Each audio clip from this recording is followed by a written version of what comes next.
గత ప్రభుత్వం పేద ప్రజల కోసం డబుల్ బెడ్రూమ్ ఇళ్లను నిర్మించి ఇస్తున్నామని ప్రగల్భాలు పలికి అనర్హులకు ఇళ్లను కేటాయించేందుకు సర్వశక్తులు వడ్డారని, అయితే ఎన్నికల్లో ఓడిపోయిన తర్వాత డబుల్ బెడ్రూమ్ ఇళ్ల కేటాయింపు అవకతవకలు వెలుగుచూశాయని షాద్నగర్ ఎమ్మెల్యే వేర్లపల్లి శంకర్ అన్నారు. సోమవారం ఎమ్మెల్యే క్యాంపు కార్యాలయంలో ఏర్పాటు చేసిన మీడియా సమావేశం సందర్భంగా ఆయన డబుల్ బెడ్రూమ్ ఇళ్లపై కీలక వ్యాఖ్యలు చేశారు. గత ప్రభుత్వం డబుల్ బెడ్రూమ్ ఇళ్ల కోసం ఎంపిక చేసిన లబ్ధిదారుల జాబితా నేటికి తన దృష్టికి రాలేదని చెప్పారు. గత పాలకులు అధికారులు కలిసి ఏం చేశారో మీడియా కూడా అప్పట్లో ప్రశ్నించలేదన్నారు. ఇష్టారాజ్యంగా డబుల్ బెడ్రూమ్ ఇళ్ల విషయంలో పేర్లు రాసుకుని లబ్ధిదారులకు చెప్పారని, అదంతా బోగస్ కేటాయింపులని ఎమ్మెల్యే కొట్టిపారేశారు. నిజమైన అర్హులను గుర్తించి వారికి ఇళ్లు కేటాయిస్తామని అన్నారు. ఈ అంశం అసెంబ్లీలో కూడా ప్రస్తావించడం జరిగిందని ఎమ్మెల్యే చెప్పారు.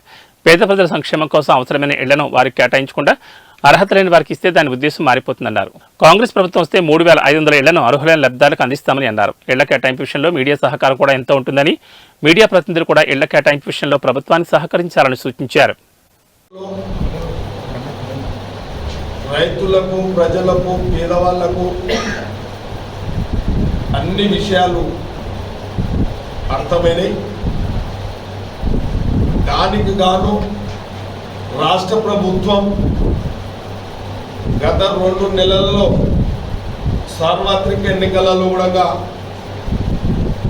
ప్రజలిచ్చిన అవకాశం, ప్రజలిచ్చిన తీర్పు, ముఖ్యంగా అధికారులు, పాత్రికేయులు కూడా ఈ ప్రభుత్వాన్ని, గత ప్రభుత్వంలో సబండ వర్గాలు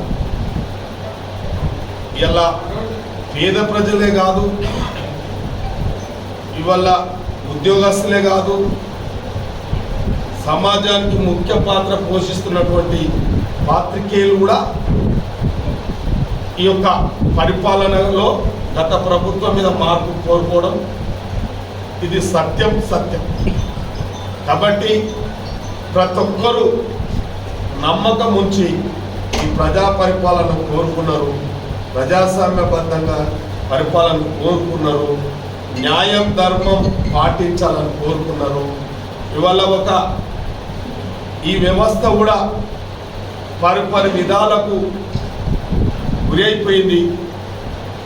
విద్యా నిర్వీర్యం అయిపోయింది, వైద్యం కరువైపోయింది, మద్యం రాజ్యం వెళ్తుంది గత ప్రభుత్వంలో. కాబట్టి ఇవన్నీ కూడా ఒక సమగ్రంగా సమస్యలన్నీ ఎక్కడికక్కడ అర్థమయ్యే విధంగా కూడా ఈ న్యాయయాత్ర చేపట్టడం జరిగింది.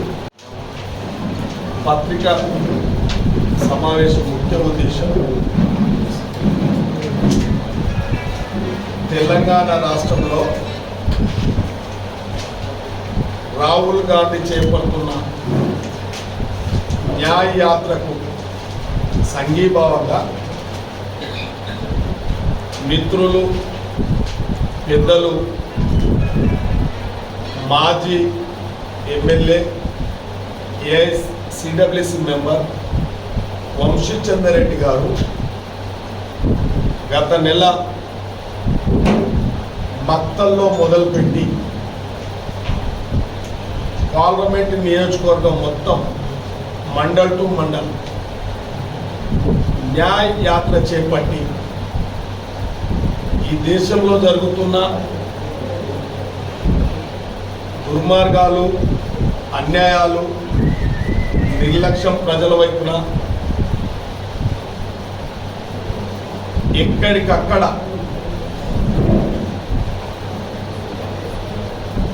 కేంద్ర ప్రభుత్వం చేపడుతున్నటువంటి దుర్మార్గమైన పాలన గురించి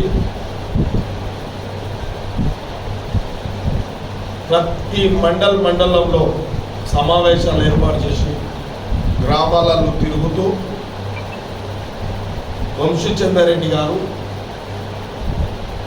ప్రజలకు, రైతులకు, బడుగు బలైన వర్గాలకు అన్ని విషయాలు తెలియపరుస్తూ తన న్యాయ యాత్ర చేపట్టడం జరిగింది.